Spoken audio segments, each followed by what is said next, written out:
Hey, and welcome to another episode of Rennch. On today's show, we are going to begin the process of wiring my Haltech Elite 2500 to my Subaru EZ30R engine.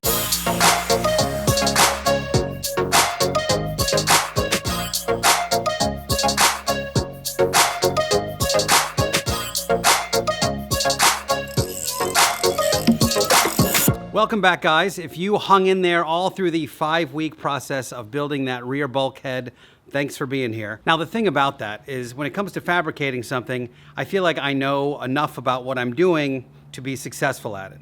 In this show, I'm going a little bit outside my lane. It's going to be all new territory. I'll probably need your help on it. I don't know a tremendous amount about computer ECUs, about a lot of the sensors that come on modern engines. I'm just not used to them. I'm used to an old 50-year-old air-cooled engine. So when it comes to NOx sensors and mass airflow sensors and things like that, I don't really know what I'm doing.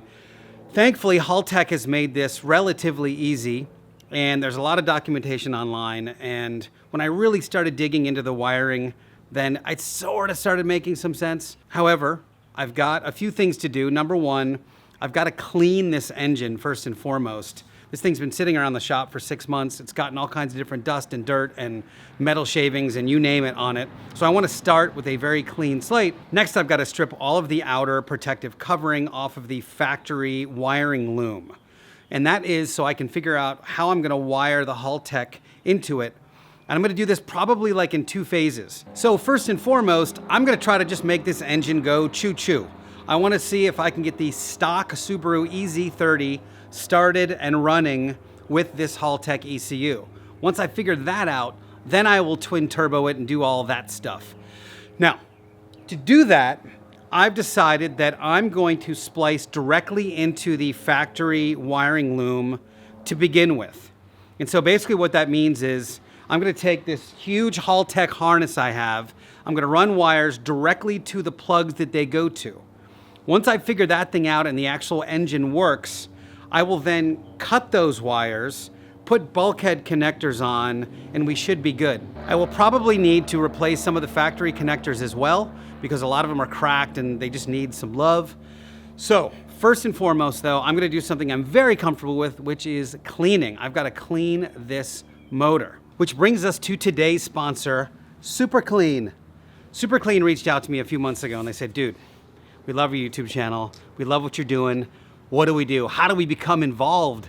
And I said, have I got a project for you? I've got to clean this Subaru engine. It's been sitting around for months and months and months. What do I do? And they were like, psh, say no more. We gotcha. Super Clean sent over a smorgasbord of products, including their floor cleaner, which I could have used a few months ago, their foaming degreaser, their non-foaming degreaser, their wheel cleaner, and purely for convenience, their aerosol degreaser as well. A couple things. Number one, biodegradable, so not too tough on the environment, which is something we should all be a bit concerned about. I'm going to use pretty much all of these products on this engine clean right now. You just go to superclean.com for more information. They have the stuff at Target. They've got it at AutoZone. They've got it online. You can get it pretty much anywhere. Super Clean, thanks for hanging out for this episode. Just for reference, so you guys can see close up, that's kind of the level of dirt on this whole engine. It's pretty dirty. Of course, any area I don't want to get water in, I've capped, I've put plastic bags on, but otherwise I'm pretty much just going to let her rip. You know, it's okay if the wiring gets a little wet. I'm going to be taking most of the stuff off anyway. Always better to work on a nice clean engine versus something that's really dirty and gross. I've got a pressure washer. My buddy loaned me a 2000 PSI Ryobi pressure washer. So I'm going to start with that and let's see how it goes.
All right, I'm feeling very good about this.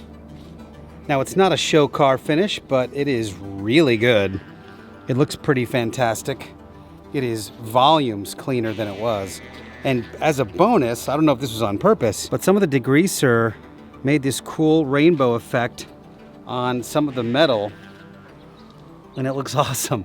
It's like titanium or something. Isn't that cool? I'm gonna get this thing inside and begin the process of stripping the outer shell of this wiring. Okay, I'm gonna do my best now to get the outer covering of this wiring off while keeping the wiring in place.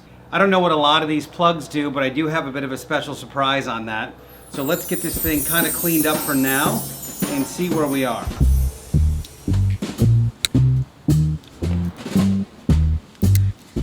This stuff is so brittle. So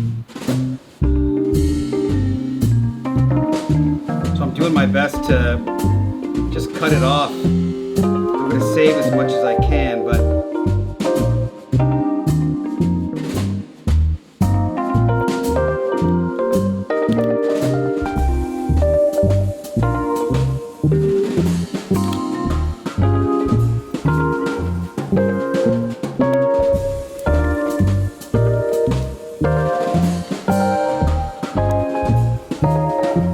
I inadvertently cut a wire as I've been cutting all of this brittle plastic off the car, and it gives me a chance to try to use this kit. And what this is a way to splice wires together. I'll show you one of the bigger ones. Basically, it's some heat shrink tubing with some solder in between, and you expose each wire, overlay them, and then you heat this thing with a heat gun, and that will melt the solder in between, so you have a really nice tight seal, allegedly. So I'm gonna try one of these. I've got a little baby teeny wire that I cut, so I've got one of the little baby white guys here, and I'm gonna try it and see how it goes. First we strip the wire. Then I guess the move is to not twist it. You wanna not twist it, because it allows these things to sort of intermingle. You guys ever use these things before? This metal band in the middle is the solder, and everything else is heat shrink. So I'm gonna try to focus this here and see if it works. For the first time using it, I thought it was just okay. Probably user error. It does hold tension well, so I think it's gonna be fine, but I didn't really get the solder to melt. I think maybe I have to focus more, but it was actually hard because it looked like I was actually melting the plastic or the rubber right off of the wire, and that is obviously not what you want to do.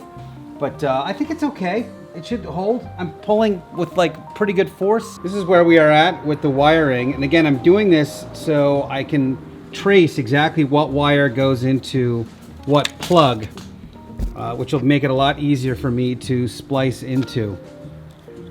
Yeah, so that's the plan. That way I can splice sort of at the edge here, and then when the time comes, I can replace all these with proper plugs and get it working. But for now, I just want to get the car fired up. So I'm going to jump off for a few minutes, finish all this stuff up, and then get back to you in a second. So I'm going to need to pop this intake off to be able to get to the wiring loom inside there.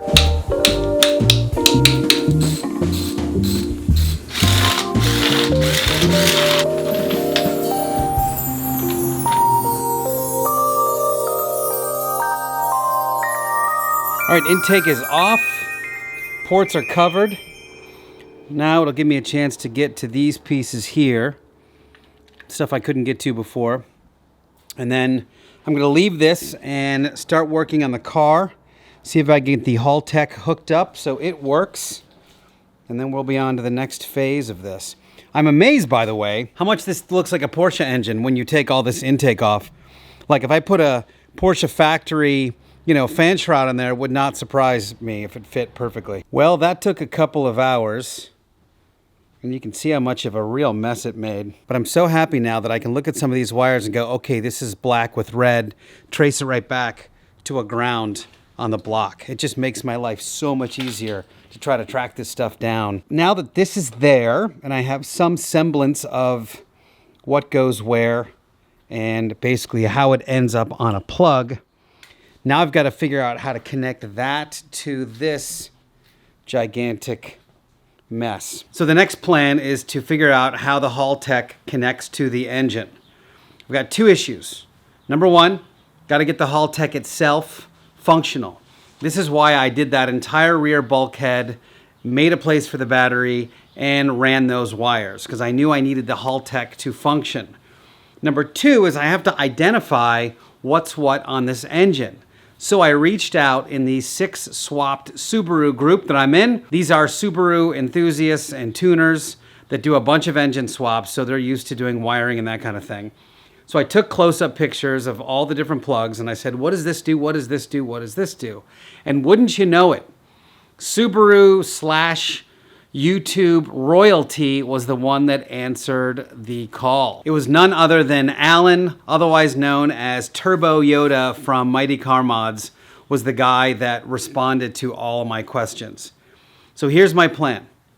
I'm going to get the Haltech functional. I'm going to put the engine sort of near the car. Now that I have a reveal on the wiring harness, it makes my life so much easier. So I'm at a point of the build where having a laptop handy is no longer optional. I have so much to do in terms of figuring out how to integrate the American Auto Wire Highway 22, that's the chassis wiring kit I installed a few episodes ago, and the Haltech Elite 2500. Once again, thanks to Haltech for sponsoring this build. I have a quick start guide on my laptop. Right now I'm going through all of my American Auto Wire diagrams to find out how they want me to wire the ECU. I think I have an idea. I just basically need one switched power, which is no big. The fuse panel allows for multiple. But I want to see if they have any provisions for an ECU. Otherwise, Haltech has given me basically a bundle of red wires to hook up to the battery, one black wire to hook up to the ground, and then basically a switched ignition, and that's it. That should be all I need to do to get the thing to turn on. So I am looking right now at my ignitions and things like that to see what I should be using. Ignition power, spare. Yeah, so I have plenty here. I just gotta wire it. I've been sparing you guys all the figuring it out time. But basically where I am now is I think I have to run this pink wire, which I forgot to remove from the main harness, up to the fuse panel under there. And that is a switched ignition. Then theoretically, if that ground is connected to my little ground port there, and I turn the key on, I think that the ECU should come on. Your mileage may vary. All right, that is in on ignition. Okay, good. So now, let's go around. Oh, this is already there. But okay. All right. Theoretically, I can connect this to ground. Nothing blows up, hopefully. And turn the ignition, and then the ECU should theoretically turn on. Cross our fingers. Come on now. Yeah. Nothing blew up. Okay, nothing blew up so far. Okay, here's the ignition. I'm gonna try to turn it. Turned. And let's see. What do I got? Anything? No power, no status. All right, I got nothing so far. Nada. Maybe I didn't turn it far enough. Oh, I heard something. Oh, look at that. Power. Power. High power. There's a power light on. Okay. Now, I don't know about status. I don't know what happens with status. But I got power. That's a good start. Let's find out what status means. Okay, I've got my laptop here. It's running boot camp. I've got a Mac, so I've got it running Windows. And I've got the ECU. The power light is on. I'm going to plug it in. And I'm going to open the Haltech ESP. Okay, after a software download, my ECU is now connected to my laptop. So cool! Right on. Let me show you guys what I'm looking at here. So there's the ECU. Battery's all connected. I've got it working. It's on, power. I've got it running to a USB cord and then to the laptop, and it is showing as connected. which is so cool. It's already got some crazy stuff going on. And here's my favorite part about this. Apparently, you can start connecting the individual wires, which is what we're going to do over here. We're going to start connecting these wires. And then the laptop will tell you if the wires are connected successfully and correctly. So part of what I'm going to be doing over the next week is cutting out these main bulkhead connectors and then wiring the Haltech. And like I said, it's really cool because Haltech has already done a lot of the heavy lifting.